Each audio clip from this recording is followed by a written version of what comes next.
You walk into work on Monday. Your boss calls you into his office and offers a promotion. More money.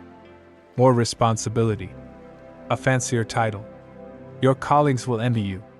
Your parents will be proud. You should feel excited. But you don't. Instead, you feel a heaviness in your chest. A voice inside asks, "Is this really what I want?" This moment captures what I call the career growth paradox. The idea that moving up sometimes requires stepping back first. Think about climbing a mountain. Sometimes you need to walk around rather than straight up to find the best path. Career growth works the same way. Many of us chase promotions, raises, and status because society tells us that's success.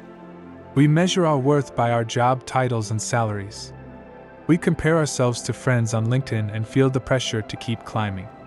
Ryan Holiday writes in, "Ego is the enemy," that we're often driven by ego rather than purpose. We pursue external validation rather than meaningful work. This creates a treadmill of achievement that never satisfies. A client named Michael came to me after becoming a senior manager at his tech company. He'd worked 70-hour weeks for years to earn this position. His parents bragged about him at family gatherings. His bank account looked healthy. Yet he felt empty. "I don't even remember why I wanted this job anymore," he told me. Michael faced the career growth paradox. He climbed so fast he'd forgotten to ask which mountain he wanted to climb. The solution wasn't moving forward along the same path. It was stepping back to gain perspective. This isn't about quitting your job or rejecting ambition. It's about redefining success on your own terms. About making career decisions from a place of clarity rather than fear or obligation. The Japanese concept of ikigai helps here.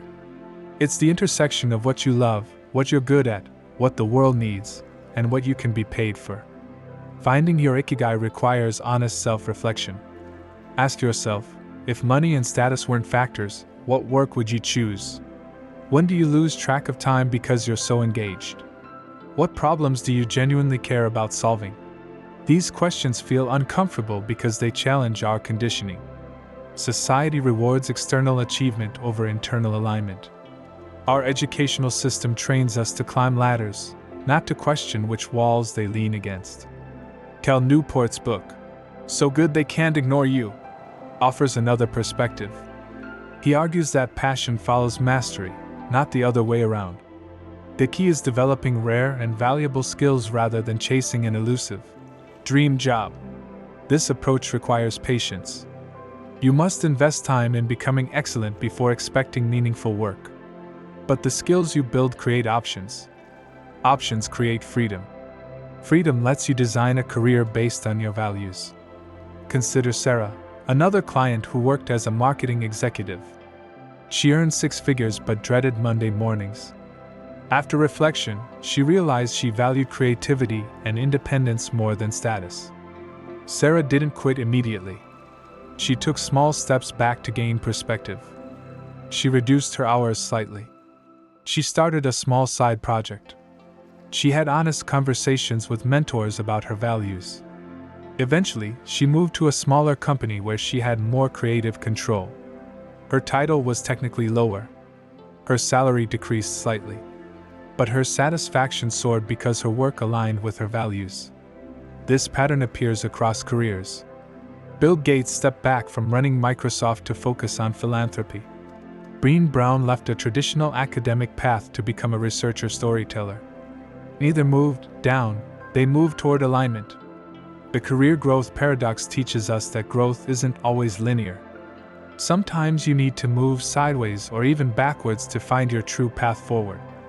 This requires courage. People will question your choices. They'll call you crazy for turning down promotions or changing industries. Their criticism often reflects their own fears about making similar choices. Psychologist Carl Jung said, "Who looks outside dreams, who looks inside awakes." Career growth starts with looking inside to understand what truly matters to you. This self-knowledge becomes your compass when facing difficult choices. Should you take that promotion? Move to a new city? Start your own business?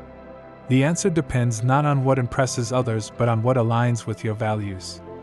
The paradox reveals itself fully when you see that stepping back often accelerates your progress toward meaningful success. By gaining clarity about what matters, you make better decisions. You stop wasting energy on paths that lead nowhere important.